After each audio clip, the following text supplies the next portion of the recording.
জয় করলেন বাবর আলী। সকাল 8:30টার দিকে এভারেস্টের চূড়ায় পৌঁছান তিনি।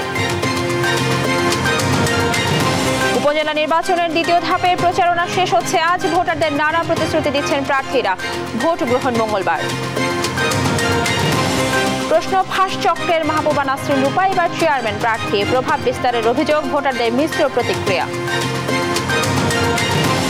মামলার ফাঁদে 30,000 কোটি টাকার রাজস্ব আদায় দ্রুত নিষ্পত্তিতে 3টি বিশেষ বেঞ্চ, আরও তৎপরতার তাগিদ। এবং শেষের পথে দেশের মেগা প্রকল্পগুলো, অর্থনীতির গতি বাড়বে, ব্যয় ব্যবস্থাপনায় সতর্কতার পরামর্শ।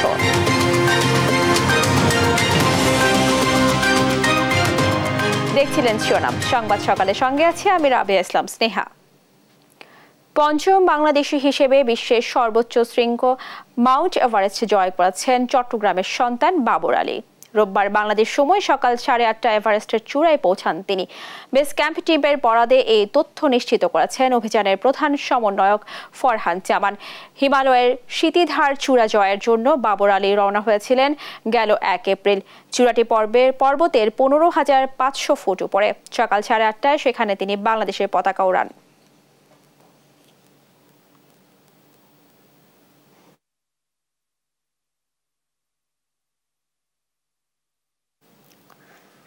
দ্বিতীয় ধাপের উপজেলা নির্বাচনের প্রচারণা শেষ হচ্ছে আজ মধ্যরাতে।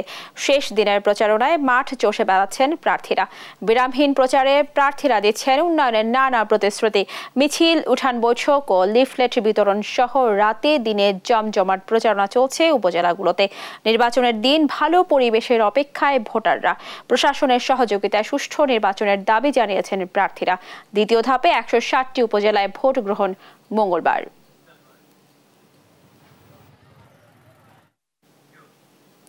সরকারি চাকরির নিয়োগ পরীক্ষায় প্রশ্ন ফাঁস চক্রে জড়িত থাকার অভিযোগে গ্রেফতার ইডেন কলেজের সাবেক ছাত্রলীগ নেত্রী মাহবুবা নাসরিন রূপা এবার চেয়ারম্যান প্রার্থী হয়েছেন বগুড়ার দুপচাচিয়া উপজেলায়। এর মধ্যেই তার বিরুদ্ধে প্রভাব বিস্তারের অভিযোগ তুলেছেন প্রতিদ্বন্দ্বী প্রার্থীরা।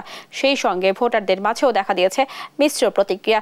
কে এই রূপা, কি বা বলছেন সাধারণ মানুষ? বিস্তারিত জানুন বগুড়ার প্রতিনিধি সঞ্জু রায়ের প্রতিবেদনে। বগুড়ার দুপচাচিয়া উপজেলা পরিষদের সাবেক মহিলা ভাইস চেয়ারম্যান মাহবুবা নাসরিন রূপা 2022 সালের 21 জানুয়ারি প্রতিরক্ষা মহা হিসাব নিরীক্ষকের কার্যালয়ে অডিটর নিয়োগ পরীক্ষায় প্রশ্ন ফাঁস চক্রের সঙ্গে জড়িত থাকার অভিযোগে তাকে গ্রেপ্তার করে ঢাকা মহানগর গোয়েন্দা পুলিশ।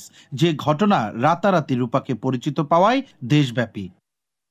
সেই কাণ্ডে আলোচনার তুঙ্গে থাকা রূপা বগুড়া জেলা আওয়ামী লীগের সদস্য পদ থেকে বহিষ্কারের পর বরখাস্ত হয়েছিলেন ভাইস চেয়ারম্যানের পদ থেকেও। পরে পদ পদবি ফিরে পেলেও প্রশ্ন উঠেছিল কে এই রূপা। সমালোচিত মাহবুবা নাসরিন এবার নারী প্রার্থী হিসেবে প্রতিদ্বন্দ্বিতায় নেমেছেন দুপচাচিয়া উপজেলা চেয়ারম্যান হওয়ার লড়াইয়ে। যদিও তাকে ঘিরে ভোটারদের মাঝে শুরু হয়েছে মিশ্র প্রতিক্রিয়া। ভালো লাগে না, আমাদের দুটা ছেলে আছে, দুটার ভিতর যেটা হবে। আমাদের দৃষ্টি সাধারণ আমরা পাবলিক জনগণ, আমার দৃষ্টি ভালো না। ভোটের তো প্রার্থী সব একটাই, যাকে দেওয়া হবে এক ইয়াতে ভোট যাবে। যেহেতু আওয়ামী লীগ সরকার, তাতে আমার তো মনে হয় খুব প্রত্যাশা করি যে এলাকা উন্নয়ন, এলাকার উন্নয়ন হবে। ভোটের মাঠে চালাচ্ছেন জোর প্রচারণা। জয়ের ব্যাপারে আশাবাদী এই নারী প্রার্থী। যদিও নির্বাচনী মাঠে তার বিরুদ্ধে প্রভাব বিস্তারের অভিযোগ করেছেন তার প্রতিদ্বন্দ্বী প্রার্থীরা। আমার খুবই আত্মবিশ্বাস কাজ করছে যে আমি যেহেতু মানুষের জন্য করেছি, সেহেতু হচ্ছে যে মানুষ আমাকে ভোট দিয়ে অবশ্যই নির্বাচিত করবে। হুমকি দিচ্ছেন একজন মহিলা প্রার্থী আছেন, যিনি সর্বোচ্চ ভোট এই উপজেলা মিলে 3,000-এর বেশি ভোট পাবেন না। বিভিন্ন প্রশাসনিক ক্ষমতা ব্যবহার করে এবং রাষ্ট্রীয় দায়িত্বরত অনেক বড় মানুষদের নাম ব্যবহার করে সেই নির্বাচনকে প্রশ্নবিদ্ধ করার চেষ্টা করছে। অবশ্য প্রভাব বিস্তারের অভিযোগ পাওয়া গেলে ব্যবস্থা নেওয়ার আশ্বাস দেন জেলা রিটার্নিং কর্মকর্তা। আমাদের সুষ্ঠু নির্বাচনের গ্রহণের ক্ষেত্রে বাধা তৈরি করবে, যে অবৈধভাবে প্রভাব বিস্তার করবে, তার বিরুদ্ধে আমরা প্রশাসন, সকল আইন শৃঙ্খলা বাহিনী সহ সবাই তাকে প্রতিহত আমরা করব। আগামী 21 মে দুপচাচিয়া সহ বগুড়ার কাহালু ও আদমদিঘিতে অনুষ্ঠিত হবে 6ষ্ঠ উপজেলা পরিষদের দ্বিতীয় দফার ভোট গ্রহণ। সঞ্জু রায়, দেশ টিভি, বগুড়া। মামলার ফাঁদে আটকে আছে 30,000 কোটি টাকার রাজস্ব আদায়। এসব মামলা দ্রুত নিষ্পত্তি করতে 3টি বিশেষ বেঞ্চ গঠন করেছেন প্রধান বিচারপতি জানিয়ে attorney general AM Amin Uddin বলেন, রাজস্ব সংক্রান্ত মামলা শেষ করতে সর্বোচ্চ চেষ্টা করছে সরকার। সুপ্রিম কোর্ট আইনজীবী সমিতির সম্পাদক শাহ মঞ্জুরুল হক জানান, 5 ধাপে NPR এর মামলা দ্রুত নিষ্পত্তির জন্য আরও তৎপরতা প্রয়োজন। বিস্তারিত শামীম আক্তারের রিপোর্টে। রাষ্ট্র পরিচালনার মূল ব্যয় আসে রাজস্ব আদায় থেকে। তবে প্রতি বছর রাজস্ব আদায় কর্তৃপক্ষের সঙ্গে কোম্পানির বিরোধে মোটা অঙ্কের টাকা আটকে পড়ে মামলার ফাঁদে। সুপ্রিম কোর্টের হাইকোর্ট ও আপিল বিভাগে প্রায় 14,000 মামলায় রাজস্ব আদায় আটকে আছে 30,000 কোটি টাকারও বেশি। এই হিসেব 2023 সালের ডিসেম্বর পর্যন্ত। 2023 সালে উচ্চ আদালতে কাস্টমসের মাত্র 13টি মামলা নিষ্পত্তি হয়েছে, যেখানে নতুন দায়ের করা হয়েছে 1147টি মামলা। কাস্টমসের মোট বিচারাধীন মামলা 7,072টি। এছাড়া 2023 সালে আয়করের মাত্র 132টি মামলার নিষ্পত্তি হয় হাইকোর্টে। বিপরীতে এই বছর মামলা হয়েছে 490টি।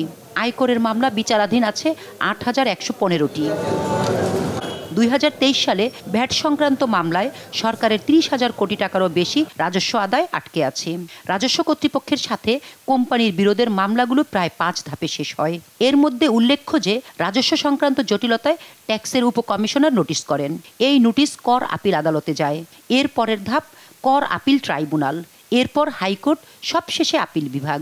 সুপ্রিম কোর্ট বারের সম্পাদক শাহ মঞ্জুরুল হক জানান, এই সব মামলা শেষ করতে আরও তৎপরতা প্রয়োজন। সিটি সেলে অনেক, প্রায় 250 কোটির মতো বাকি আছে, 250 কোটি প্লাস। বাংলা লায়নের কাছেও 150 কোটি প্লাস। বাংলাদেশে যে এয়ারলাইন্স কোম্পানিগুলির নামে প্রায় 22টা এয়ারলাইন্স কোম্পানি, তাদের একটা ভ্যাট চাওয়া হয়েছিল। এটাও প্রায় 250 কোটি টাকার ক্লেম ছিল আমার যতদূর মনে পড়ে। আমি মনে করি যে রেভিনিউ সেক্টরে যে 3টা কোর্ট আছে, তারা যদি একটু তড়িৎ শোনেন এবং অ্যাটর্নি অফিস এবং কাস্টমস অফিস থেকে যদি তারা এটা তৎপর হয়, তাহলে এই মামলাগুলি দ্রুত নিষ্পত্তি করা সম্ভব। আর রাষ্ট্রের সর্বোচ্চ আইন কর্মকর্তা অ্যাটর্নি জেনারেল জানান, প্রধান বিচারপতি আয়করের মামলাগুলোর জন্য উচ্চ আদালতে 3টি বিশেষ বেঞ্চ করেছেন। এসব মামলার দ্রুত নিষ্পত্তিতে সর্বোচ্চ চেষ্টা করছে রাষ্ট্রপক্ষ। পুরনো মামলাগুলো শুনানির জন্য মাননীয় প্রধান বিচারপতি মহোদয় কয়েকদিন পূর্বেই একটা স্পেশাল বেঞ্চ করে দিয়েছেন। তারা শুধু NBR এর মামলায় শুনছে, আরও 2টা কোর্ট আছে, তারাও শুনছে। অর্থাৎ এখন 3টা কোর্ট NBR এর মামলাগুলো শুনছে এবং অন্যরা প্রতিটা কোর্টই দ্রুততার সাথে শুনানি করছেন। আমরা সরকার পক্ষের আইনজীবীরা এই মামলাগুলো শেষ করার জন্য সর্বোচ্চ চেষ্টা করছি এবং আমরা আশা করছি যে এই মামলাগুলো অচিরেই, মানে যে পুরনো মামলা বা বড় মামলা যেগুলো আছে সেগুলো শেষ করে দেবো আমরা। রাজস্ব আইনের মামলাগুলো প্রায় একই ধরনের জানিয়ে অ্যাটর্নি জেনারেল বলেন, এসব পদক্ষেপে মামলাগুলো দ্রুত নিষ্পত্তি সম্ভব। শামীমা আক্তার, দেশ টিভি, ঢাকা। সংবাদ সকাল আরো থাকছে। অবরুদ্ধ গাজা উপত্যকায় রাতভর ইসরায়েলি বাহিনীর তাণ্ডব, নিহত আরো 66 ফিলিস্তিনি।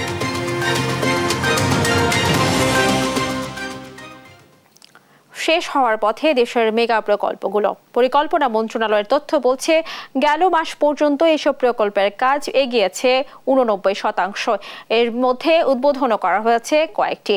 দ্রুততম সময়ে কাজ শেষ করার জন্য রয়েছে তাগিদ, গুরুত্ব থাকছে আসছে বছরের বাজেটেও। বিশ্লেষকরা বলছে, অর্থনীতির জন্য ইতিবাচক এসব প্রকল্প, তবে সতর্ক থাকতে হবে ব্যয় ব্যবস্থাপনায়। বিস্তারিত নূপুর মাহমুদের রিপোর্টে। প্রমত্তা পদ্মার বুকে মাথা তুলে গৌরবের জানান দিচ্ছে পদ্মা বহুমুখী সেতু, যা সড়ক পথে রাজধানীকে সংযুক্ত করেছে দেশের দক্ষিণ পশ্চিমাঞ্চল ও মংলা বন্দরকে, যার প্রভাবে এই অঞ্চলে দারিদ্র্য কমবে 1%, বাড়বে জিডিপির প্রবৃদ্ধিও। পদ্মা সেতুর মতো এগিয়েছে দেশের আরও 8 মেগা প্রকল্প। এর মধ্যে রয়েছে মেট্রো রেল, রূপপুর পারমাণবিক বিদ্যুৎ প্রকল্প ও পায়রা গভীর সমুদ্র বন্দর। IMEDর প্রতিবেদন বলছে, একেবারে শেষ প্রান্তে এসব প্রকল্পের কাজ, যার উদ্বোধনও করা হয়েছে কয়েকটা, বাকিগুলো শেষ হবে শিগগিরই। যখন পরিকল্পনা করা হয় তখন যে সময়টা নির্ধারণ করা হয় বা যতটা অর্থ লাগবে বলে প্রাক্কলন করা হয়, পরবর্তীতে দেখা যায় সেটা ঠিক থাকে না। বেশিরভাগ সময়ই দেখা যায় যে প্রকল্পের সময়টা বাড়িয়ে দেওয়া হয় কিছু, এবং তার সঙ্গে সঙ্গে অর্থ বেড়ে যায়। প্রতিবেদনের সর্বশেষ তথ্য বলছে ৮ মেগা প্রকল্প বাস্তবায়নে মোট ব্যয় ধরা হয় ৩,৮,৬৮১ কোটি ৫ লাখ টাকা। গেল এপ্রিল পর্যন্ত যাতে ব্যয় হয়েছে ২,২৩,৯৮০ কোটি টাকা, শতাংশের হিসাবে ৮৮.৯১%। বিশ্লেষকরা বলছেন অর্থনীতির গতি বাড়াবে এসব প্রকল্প, তবে সতর্ক হতে হবে ব্যয় ব্যবস্থাপনায়। 15-16 বা 13-14 সালে যে প্রকল্পগুলো শুরু হয়েছিল মেগা প্রকল্প, তো সেগুলোর টাইমলাইন হয়তো দেখা যাবে যে 2025-এর মধ্যে শেষ হয়ে যাচ্ছে। তো ওর মধ্যে আমাদের চেষ্টা করতে হবে যেন প্রকল্প বাস্তবায়নটা শেষ হয়। তার কারণ যত আমরা এই দীর্ঘায়িত করব ততই কিন্তু সেটা অনেক খরচ বেড়ে যাবে। এখনো যেগুলো আছে চলমান সেগুলোকে দ্রুত আপনার সম্পন্ন করাটা একটা বড় হতে পারে, আমাদের একটা আপনার লক্ষ্যমাত্রা আমাদের থাকতে পারে, এবং আগামী সময় আমরা আরো হয়তো মেগা প্রজেক্ট নিব, সেগুলো যাতে আমরা দ্রুত সময় শেষ করতে পারি সেটা নিশ্চিত করতে হবে, তাহলে কিন্তু বেনিফিটগুলো আপনি অনেক বেশি পাবেন। পরিকল্পনা মন্ত্রণালয় বলছে তাগিদ দেওয়া হয়েছে দ্রুততম এসব প্রকল্প শেষ করার, যার গুরুত্ব থাকছে আগামী বছরের বাজেটেও। নূপুর মাহমুদ, দেশ টিভি, ঢাকা। ফের পরিবর্তন আসছে শিক্ষা কারিকুলামে। শিক্ষামন্ত্রী মহিবুল হাসান চৌধুরী নফেল জানান, এই বছরের শুরুতে চালু হওয়ার নতুন কারিকুলামে অসঙ্গতিগুলো শিগগিরই দূর করা হবে। প্রচলিত শিক্ষা কারিকুলামে হঠাৎ আমূল পরিবর্তনের সুযোগ নেই বলেও জানান তিনি। শিক্ষা গবেষকরা বলছেন, শিক্ষা পদ্ধতির বাস্তবায়নে সরকার ও অভিভাবক দুটি পক্ষ হয়ে দাঁড়িয়েছে, যার বিরূপ প্রভাব পড়ছে শিক্ষার্থীদের উপর। তৌফিক মাহমুদ মুন্নার বিশেষ রিপোর্ট। এবছর প্রথম, দ্বিতীয় এবং ষষ্ঠ সপ্তম শ্রেণীতে নতুন পাঠ্যক্রম চালু করে সরকার, যেখানে আনন্দ নির্ভর শিক্ষা, অভিজ্ঞতা ও মুখস্থ নির্ভর শিক্ষা থেকে বেরিয়ে আসা এবং কর্মমুখী শিক্ষাকে প্রাধান্য দেওয়া হয়েছে। পরিবর্তন আনা হয়েছে মূল্যায়ন পদ্ধতিতে। শিক্ষা কারিকুলামের এই পরিবর্তনে দেখা যায় মিশ্র প্রতিক্রিয়া। কিছু কিছু অভিভাবক নতুন শিক্ষা কারিকুলামকে স্বাগত জানালেও সমালোচনা করেন বেশিরভাগই। প্রতিবাদের আন্দোলনেও নামেন কেউ কেউ। শিক্ষাবিদ গবেষকরা বলছেন, কোন রকম যাচাই বাছাই এবং পাইলটিং ছাড়াই শিক্ষা ব্যবস্থায় হঠাৎ আমূল পরিবর্তনে অভিভাবক ও সরকার দুটি পক্ষ হয়ে দাঁড়িয়েছে, যার বিরূপ প্রভাব পড়ছে শিক্ষার্থীদের উপর। একাডেমিক পয়েন্ট অফ ভিউ থেকে মনে করি যে যারা এই কার্যক্রমটি বাস্তবায়ন করছেন তারা মনে করছেন যে তারা একেবারে আন্তর্জাতিক পর্যায়ের কোনো একটি দর্শন নিয়ে শিক্ষাক্রম বাস্তবায়ন করছেন। আর যারা এটার স্টেক হোল্ডার্স, বিশেষ করে অভিভাবক, শিক্ষক, শিক্ষার্থী, তাদের মধ্যে এক ধরনের চরম অসন্তুষ্ট শুরু থেকেই আছে। এবং আমি মনে করি যে এই দুই গ্রুপের যে মতপার্থক্যের যে বিষয়টি, সেটি আরও আসলে মিনিমাইজ করে নিয়ে আসা অত্যন্ত জরুরি। তবে দেশ টিভিকে দেওয়া বিশেষ সাক্ষাৎকারে শিক্ষামন্ত্রী মহিবুল হাসান চৌধুরী নফেল জানান, হঠাৎ করে প্রচলিত শিক্ষা ব্যবস্থায় আমূল পরিবর্তন অভিভাবক ও শিক্ষার্থী কারোর জন্যই সুখকর নয়। আর্থসামাজিক প্রেক্ষাপটের সাথে ভারসাম্য রেখে শিক্ষা ব্যবস্থায় সংস্কার আনা হবে। মূল্যায়ন পদ্ধতিটা নিয়ে ইতিমধ্যে একটা প্রক্রিয়া দাঁড় করানো হয়েছে। এখানে রাতারাতি যেই প্রক্রিয়া, আমাদের যেটা পদ্ধতি দীর্ঘদিন ধরে চলে আসছে, সেটা একেবারেই সেটা চলে যাবে এটা প্রত্যাশা করাটা কঠিন, এবং সেটা প্রত্যাশা করাটা সঠিক নয়। ব্যাপক পরিবর্তনের সাথে অভিভাবক, সমাজ, শিক্ষক, শিক্ষার্থী সবাই খাপ খাওয়ানো সময় লাগে। ব্যাপক পরিবর্তন হচ্ছে। মন্ত্রী জানান, কারিকুলামের অসঙ্গতিগুলো দূর করতে বিশেষজ্ঞ কমিটি এরই মধ্যে তাদের প্রতিবেদন জমা দিয়েছে। তাদের সুপারিশের আলোকের শীঘ্রই সংস্কার আনা হবে। আমরা বিশেষজ্ঞগণ ইতিমধ্যে মতামত দিয়েছেন। আবার সিদ্ধান্ত গ্রহণের জন্য নীতি নির্ধারণী পর্যায়ে একটা কমিটি করা হয়েছে, সেখানে আমরা মতামত নিয়েছি।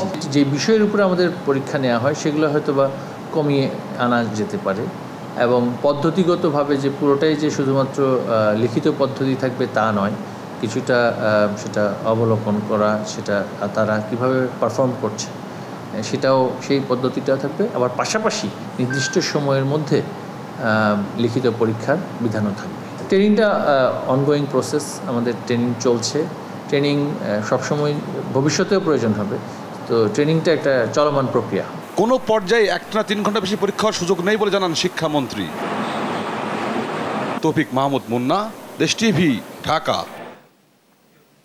রাজনৈতিক কর্মসূচি শেষে জাতীয় সংসদ ভবনের সামনে মানিক মিয়া এভিনিউতে রাস্তা পার হওয়াকে কেন্দ্র করে স্বেচ্ছাসেবক লীগের দুই গ্রুপের সংঘর্ষে ছুরিকাঘাতে মেহেদী হাসান নামে এক কর্মী নিহত হয়েছেন। শনিবার বিকেল 5টার দিকে এই ঘটনা ঘটে। সদ্য এসএসসি পাশ করা মেহেদী রাজধানীর বাড্ডার নূরের চালা এলাকার বাসিন্দা। নিহতের মামা চয়ন জানান, শেখ হাসিনার স্বদেশ প্রত্যাবর্তন দিবস উপলক্ষে রাজধানীর ইঞ্জিনিয়ার্স ইনস্টিটিউশন থেকে ধানমন্ডি 32 নম্বর পর্যন্ত স্বেচ্ছাসেবক লীগের শোভাযাত্রা ছিল। শোভাযাত্রা শেষে নূরের চালা থেকে আসা কর্মীরা হেঁটে মানিক মিয়া এভিনিউ পার হওয়ার সময় পিকআপ ভ্যানে থাকা অন্য এলাকার নেতাকর্মীদের সাথে কথা কাটাকাটি হয়। এক পর্যায়ে ছুরিকাঘাতে গুরুতর আহত হয় মেহেদী। শহীদ সোহরাওয়ার্দী মেডিকেলে যাওয়ার নেওয়া হলে পুলিশ তাকে মৃত ঘোষণা করে। নিহতদের পরিবারের দাবি, অভিযুক্তরা শেরেবাংলা নগর থানার স্বেচ্ছাসেবক লীগের কর্মী ছিল।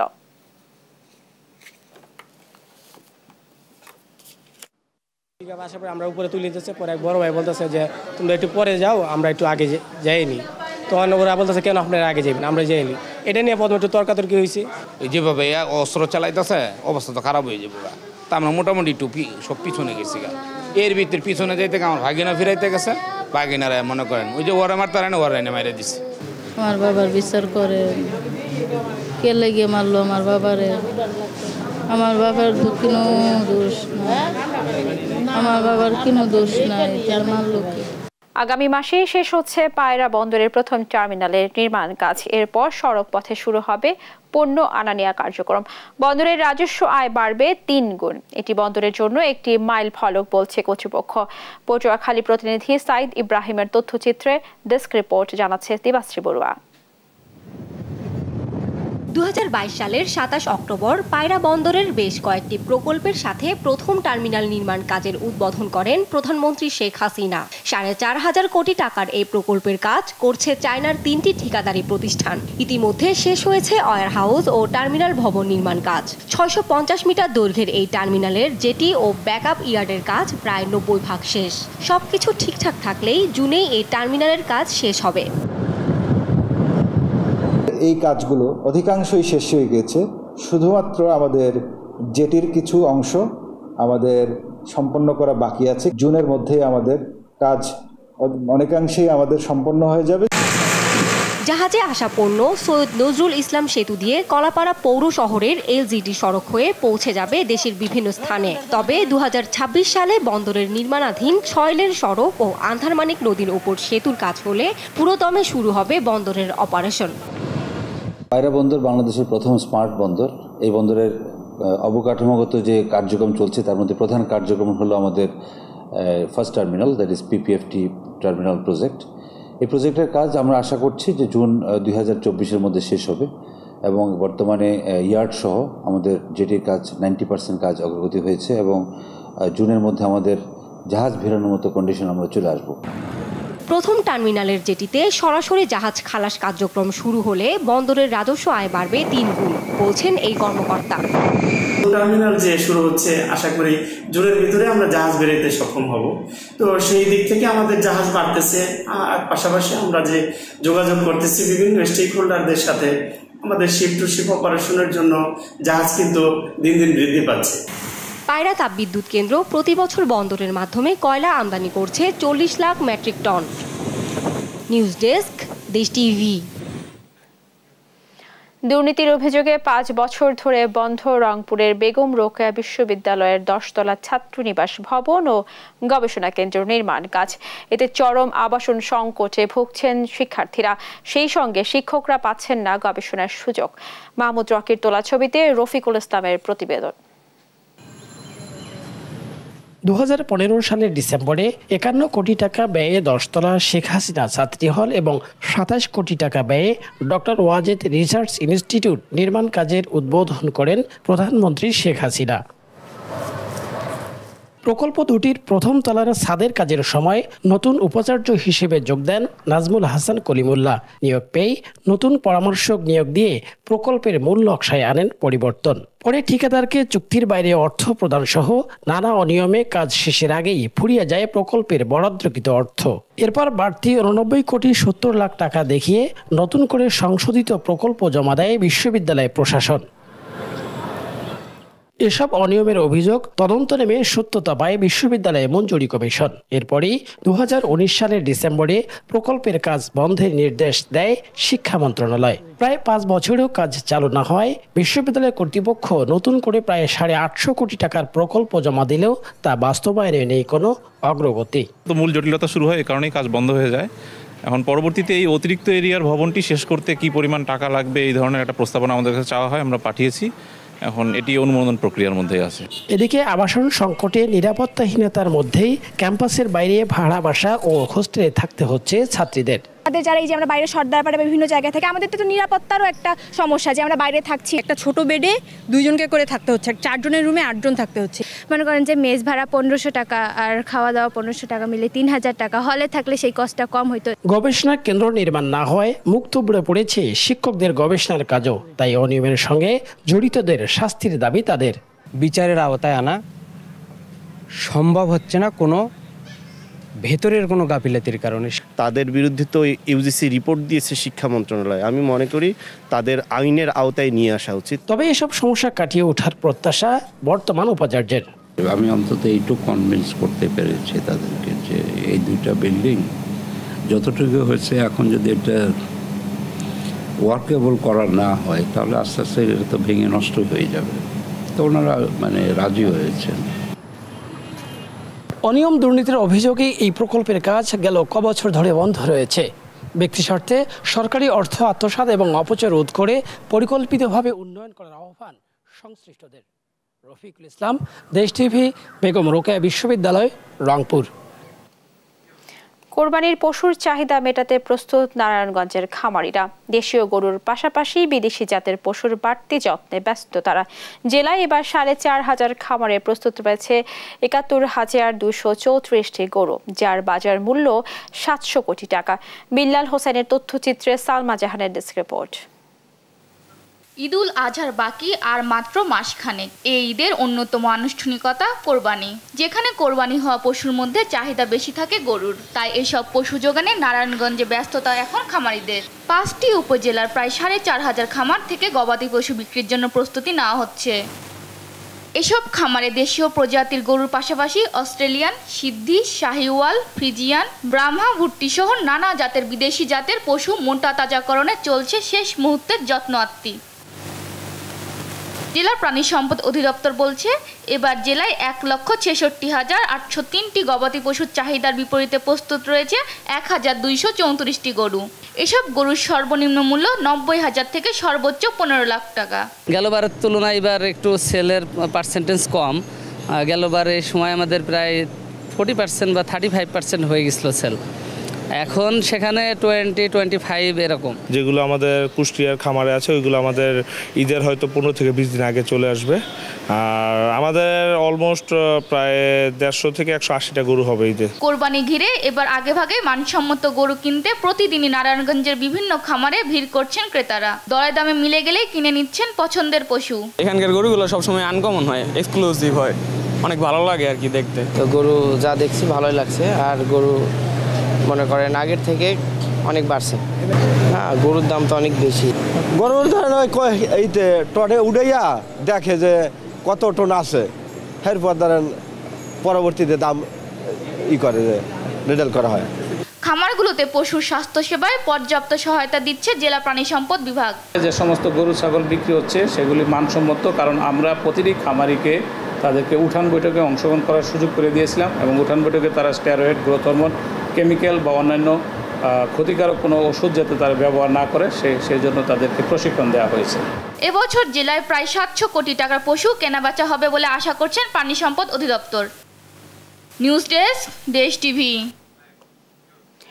সংবাদ সকাল আরো থাকছে। ইংলিশ প্রিমিয়ার লিগে শিরোপা নির্ধারণের লড়াই আজ আলাদা ম্যাচে নামবে 2 শিরোপা প্রত্যাশী ম্যান সিটি ও আর্সেনাল।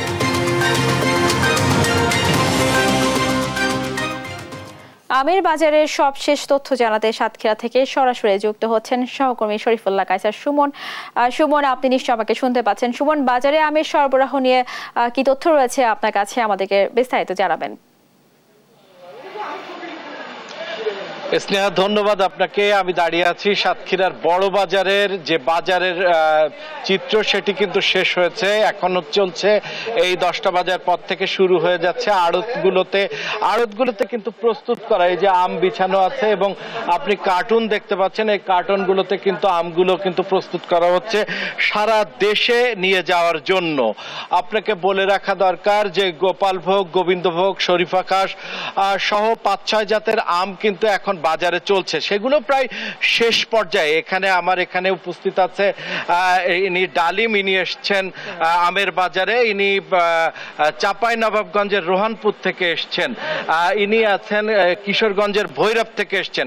আমার চারিধারে যারা আছে সারা দেশের মানুষ আছেন, তারা কিন্তু প্রত্যেকে ব্যাপারী, তারা প্রত্যেকে কিন্তু এই আমগুলো সারা দেশে, সাতক্ষীরার এই সুস্বাদু আম যার সুখ্যাতি সারা দেশ থেকে বিদেশ জুড়ে রয়েছে, সেই আম কিন্তু তারা নিয়ে সারা দেশে কিন্তু পাঠাবেন। অর্থাৎ চাপাই, রাজশাহী, এখানকার বহু জায়গার এই ব্যাপারীরা রয়েছেন, এই আমগুলো কিন্তু প্রস্তুত করে তারা কিন্তু বিভিন্ন জায়গায় কিন্তু এইগুলো পৌঁছে দেবেন।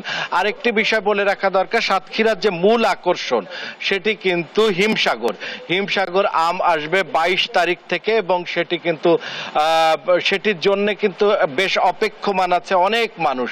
অর্থাৎ দেশের অনেক জায়গা থেকে যে ব্যাপারীরা আছেন তারা কিন্তু অপেক্ষায় রয়েছেন যে হিমসাগরটি কবে আসবে। কিন্তু এবার আপনি জানেন এটি অফেয়ার, তো অফেয়ার হলেও সারা দেশে যে পরিমাণ আম হয়েছে তার সমপরিমাণ প্রায় আম হয়েছে কিন্তু সাতক্ষীরাতে এই অফেয়ারেও। সেই আম নিয়েই কিন্তু হচ্ছে দেশের বাজার এখনো পর্যন্ত, যেহেতু অগ্রিম আসে সাতক্ষীরার আম, দেশের বাজার কিন্তু দখল করে আছে সাতক্ষীরার এই সব গোবিন্দভোগ, গোপালভোগ, শরীফা খাস, গোলাপ খাস, এই আমগুলো। তো এই আমগুলো এখন শেষ পর্যায়ে প্রায় শেষ হয়ে এসেছে। এখন অপেক্ষা হচ্ছে আপনার হিমসাগর আমের জন্য এবং অন্যান্য আমের জন্য। এই ছিল সর্বশেষ। স্নেহা, সুমন, আপনাকে ধন্যবাদ। দর্শক, শুনছিলাম সাতক্ষীরা থেকে বাজারে আমের সরবরাহ নিয়ে। ফলের বাজার নিয়ে বিস্তারিত জানাতে এবার বরিশাল থেকে সরাসরি যুক্ত হচ্ছেন সহকর্মী শফিক মুন্সি। শফিক, বাজারে ফলের সরবরাহ কেমন দেখছেন এবং কি কি ফল রয়েছে এই মুহূর্তে, আমাদেরকে বিস্তারিত জানাবেন।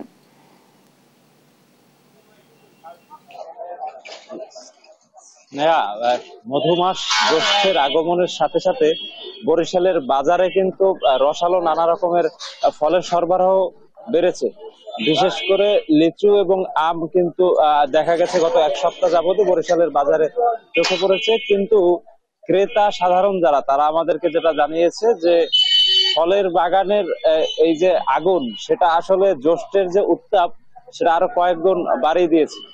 আমরা বিক্রেতাদের সাথে কথা বলেছিলাম, তারা আমাদেরকে যেটা জানিয়েছে যে যশোর এবং মেহেরপুর এই 2 জায়গা থেকে যে লিচুগুলো আসছে সেগুলো এই বরিশালের বাজারে 350 থেকে 400 টাকা করে শ বিক্রি হচ্ছে, এবং ঈশ্বরদী থেকে আসা লিচুগুলো শ বিক্রি হচ্ছে 450 থেকে 500 টাকা।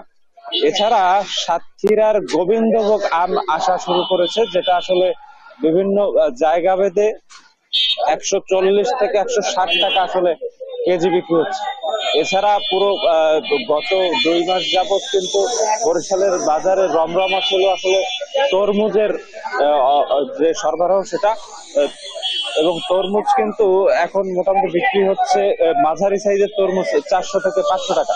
এছাড়া সাধারণ যে ফল যেগুলো আসলে সারা বছর ব্যাপী থাকে সেগুলোও আছে। আমরা একজন বিক্রেতার সাথে আসলে একটু কথা বলবো যে আপনার দোকানে এই যে ফল যেগুলো আছে এগুলো আসলে কেজি প্রতি দাম কেমন বিক্রি করছেন, কেমন দাম? বর্তমানে এখন ধরেন লেচু তো সিজন, লেচুতে 400 টাকা 350 টাকা ভালোটা চলে, আর নিয়ম যেটা ওইটা চলে 300। আর এমনি ফল আছে স্বাভাবিক আগের দামই আছে, একটু কম ছাড়া পেছনে। আগে তো রমজান ছিল, নাশপাতি আগে ছিল 280 টাকা, নাশপাতি চলে এখন 250 টাকা। মালটা ছিল 380, মালটা চলে এখন 240 টাকা। তারপর আঙ্গুরের দাম একটু বাড়তি, আঙ্গুরের সিজন শেষ, আঙ্গুরের দামটা একটু বাড়তি, আঙ্গুর চলে 350 টাকা। না আসলে যেমনটি দেখছিলাম যে বরিশালের বাজারে গুলোতে যে জ্যৈষ্ঠ মাস উপলক্ষে রসালো ফল যেমন আসছে, নিয়মিত ফলও আছে, কিন্তু সকল ধরনের ফলের আসলে লাগামহীন একটা দাম দেখা দিয়েছে। তো এই ছিল বরিশালের ফলপট্টি এলাকা থেকে এই অঞ্চলের ফলের বাজারের সর্বশেষ। শফিক, আপনাকে ধন্যবাদ। শুনছিলাম বরিশাল থেকে বাজারে ফলের সরবরাহ নিয়ে। এবার আন্তর্জাতিক প্রসঙ্গ। অবরুদ্ধ গাজায় উপত্যকায় রাতভর তাণ্ডব চালিয়েছে ইসরায়েলি বাহিনী। এতে নিহত হন আরও 64 ফিলিস্তিনি। জাবালিয়া ও নুসাইরাত শরণার্থী ক্যাম্পে সবচেয়ে বেশি প্রাণহানি ঘটে। ক্যাম্পাসগুলো উড়িয়ে দেওয়ার মিশন শুরু করেছে ইসরায়েলি সেনারা। উত্তর গাজায় উভয় পক্ষেরই অনেক হতাহতের দাবি করেছে ইসরায়েল ও হামাস। এদিকে গাজায় যুদ্ধ পরবর্তী পরিকল্পনার প্রশ্নে দ্বন্দ্ব দেখা দিয়েছে নেতানিয়াহু প্রশাসনে। এ নিয়ে যুদ্ধকালীন মন্ত্রিসভা থেকে সরে যাওয়ার হুঁশিয়ারি দিয়েছে বেনি গ্যান্ডস। লুৎফর কবিরের রিপোর্টে বিস্তারিত। উত্তর গাজার জাবালিয়া শরণার্থী ক্যাম্পের চিত্র এটি, যেখানে সাধারণ ফিলিস্তিনিদের বাড়িঘর লক্ষ্য করে শনিবার এভাবেই বিমান থেকে ক্রমাগত ভয়াবহ বোমাবর্ষণ চালায় ইসরায়েলি বাহিনী। বার্তা সংস্থা রয়টার্সের ক্যামেরায় দেখা গেছে বিমান হামলায় বিকট বিস্ফোরণে কালো ধোঁয়ায় ভারী হয়ে ওঠে শরণার্থী ক্যাম্পের আকাশ, যেখানে অনেক ফিলিস্তিনির প্রাণহানি ঘটেছে। ধ্বংসস্তূপে চাপা পড়ে থাকাদের উদ্ধারে চলে প্রাণপণ চেষ্টা। ধ্বংসস্তূপে যারা চাপা পড়ে আছেন তাদের বের করতে সর্বোচ্চটা করছি আমরা। দুর্ভাগ্যবশত আমাদের কাছে ভারী সরঞ্জাম নেই। এগুলো থাকলে সবাইকে বের করা সম্ভব হতো। ভেতরে এমন কেউ থাকতে পারে যাকে হয়তো বের করা সম্ভব হবে না আমাদের পক্ষে। একই দিন নুসাইরাত শরণার্থী ক্যাম্পেও চলে তাণ্ডব। গাজার স্বাধীনতাকামী সংগঠন হামাসকে নির্মূলের নামে নির্বিচারে হামলায় রক্ত ঝরছে বেসামরিক ফিলিস্তিনিদের। উপত্যকার স্বাস্থ্য মন্ত্রণালয়ের তথ্যে জানা গেছে, শনিবারের হামলায় নারী শিশুসহ বেশ কয়েকজন ফিলিস্তিনি নিহত হন। উত্তর গাজায় ইসরায়েলি বাহিনীকে প্রতিরোধে তুমুল লড়াই চালাচ্ছে হামাস। এতে দুপক্ষেরই প্রাণহানি ঘটছে। এদিকে গাজায় যুদ্ধ পরবর্তী পরিকল্পনা প্রশ্নে প্রধানমন্ত্রী বিনিয়ামিন নেতানিয়াহুর প্রশাসনে ফাটল আরও গভীর রূপ নিচ্ছে।